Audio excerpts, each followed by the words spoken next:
Hey everybody, Real World Prepper. Hope you guys had a fantastic Easter. Celebrated with family, I hope, and celebrated the resurrection of our Lord Jesus Christ. We had a nice one with the family, with my parents and my sister, of course my wife and little RWP and my nieces. And it was good. It was a good time. Beautiful day. It was just like today. Today's a beautiful day, and you know, all the good food and mindful of the reason that we celebrate Easter. So anyway, on to the point. So the salamander and cheese's son. The salamander and cheese, of course, being Jose Bidet. His son, Blunter Bidet, you guys know what I'm saying, Hunter Biden, son of sitting patsy, senile, declining Joe Biden, supposedly the president. Although I don't think he's making decisions. He's just talking the points that are given to him by others, reading the teleprompters that are written by others, tiredly going through the motions. But anyway, his son put out, or is about to put out, I'm not sure, a memoir called 50 Shades of Grey. No, it's Ugly Truths. No, it's you know, it's Beautiful Things, I think is the title. So whatever that is.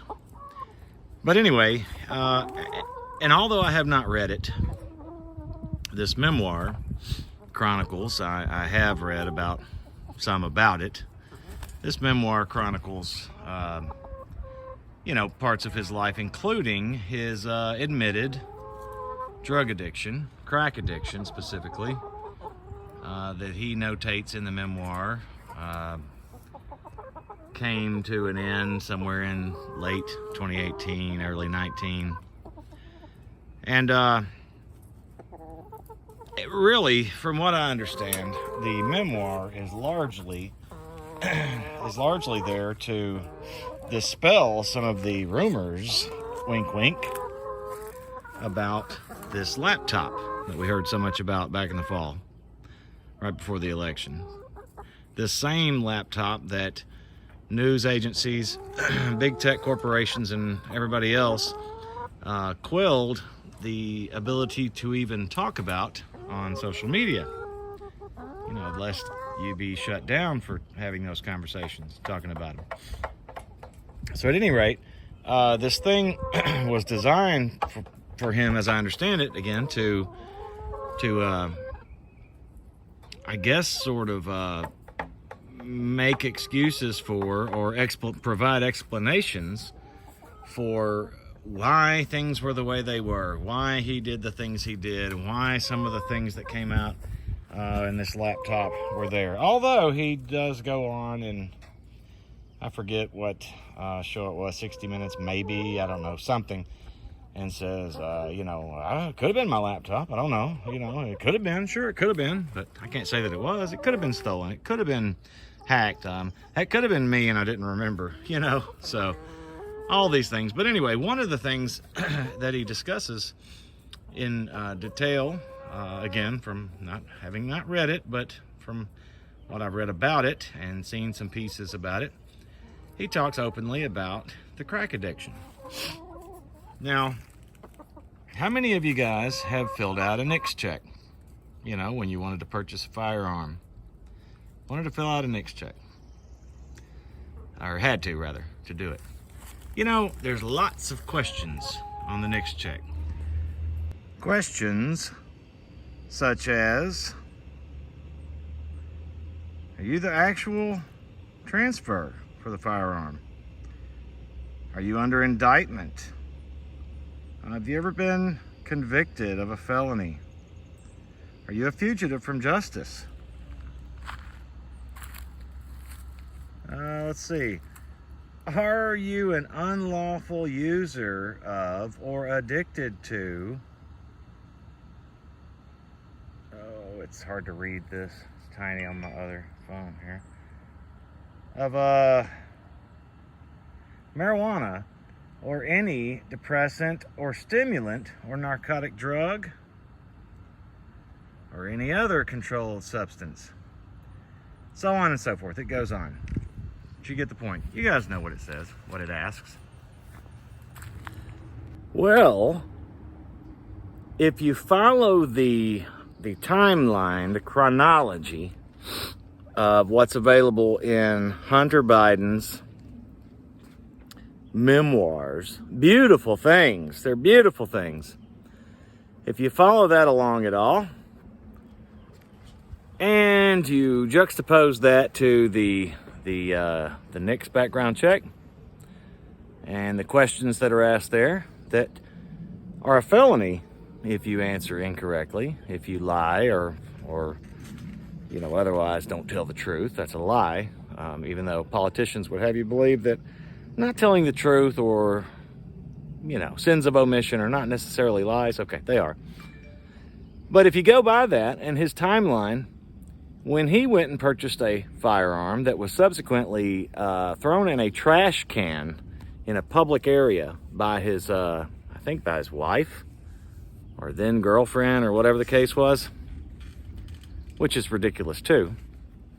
That's a very unsafe thing to do as a gun owner or the spouse of a gun owner.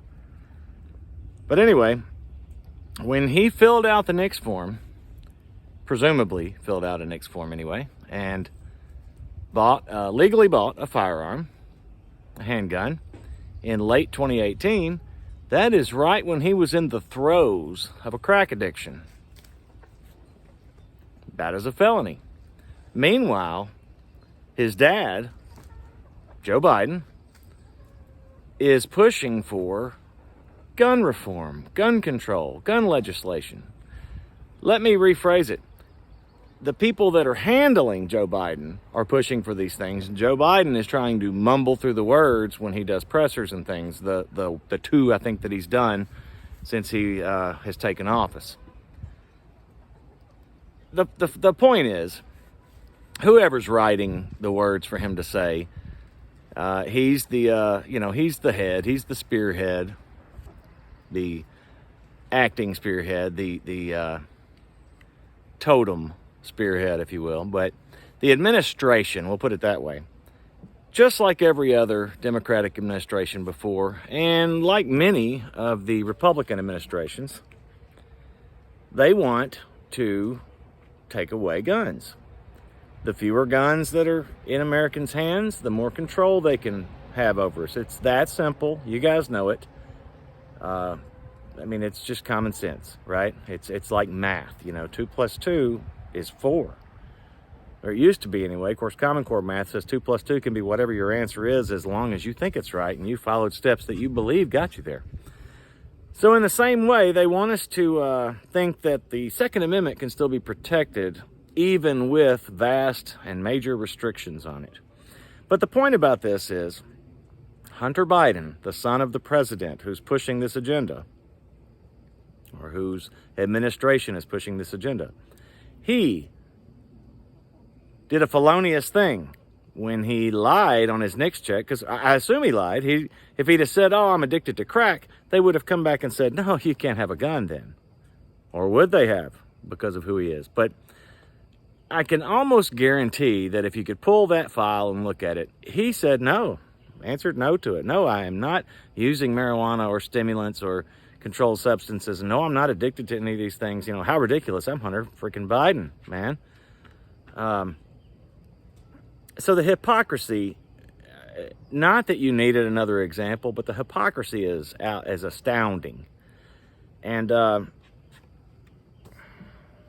it's a sad, sad day in this country. It continues to be sadder every day. We lose our freedoms.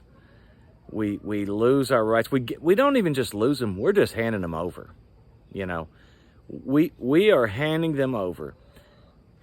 we keep waiting, many of us, I know, hell, I've said it too, but people keep waiting for there to be a time to act. When it gets bad enough, we got to do something. When they finally take this step or that step, that's when I've had enough. When they sell us out to another country or to a tech corporation or whatever the case may be, that's when we'll know it's time. Well, guess what? You're well past that. That ship has sailed, man. It sailed. Many could argue that it was decades ago that we were sold out, but certainly in the last few years, you've been sold out. So that time is gone, come and gone. That ship has sailed. They're lying bold-faced to us.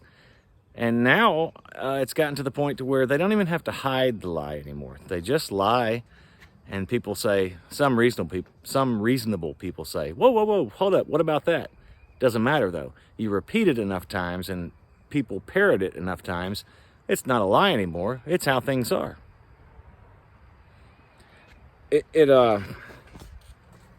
reminded, I was driving home thinking about this, and it reminded me of something.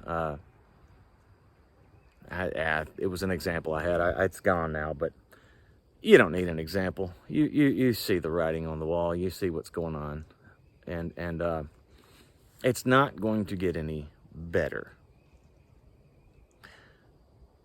So pull up your bootstraps. I know that's an offensive statement now too. Pull up your bootstraps. Get yourself together. Keep prepping. Keep buying. Buddy of mine that I work with, Mr. P. Y'all know Mr. P. Talked about him before. Not C, but P. He was showing me a text interaction between him and a friend earlier, and they were talking about the guy needed something, and Mr. P said, well, I can get that for you if you can come off some 5.56 ammo, kind of jokingly. Right, and his buddy said, no, I don't have any for you. Hope you have some. And of course, Mr. P said, oh, I've got a little over 2,000 rounds. And his buddy responded back. He goes, damn, you're almost out. I laughed. Because yes, damn, you're almost out. You only got that? Okay. So keep stacking, keep prepping, keep doing the things. Keep your eyes on the prize. Keep your eyes above on our heavenly prize. Because that's ultimately what we're working for here. Live well. Take care of your family. Do the things. Maybe we'll get through this thing when the big shift happens.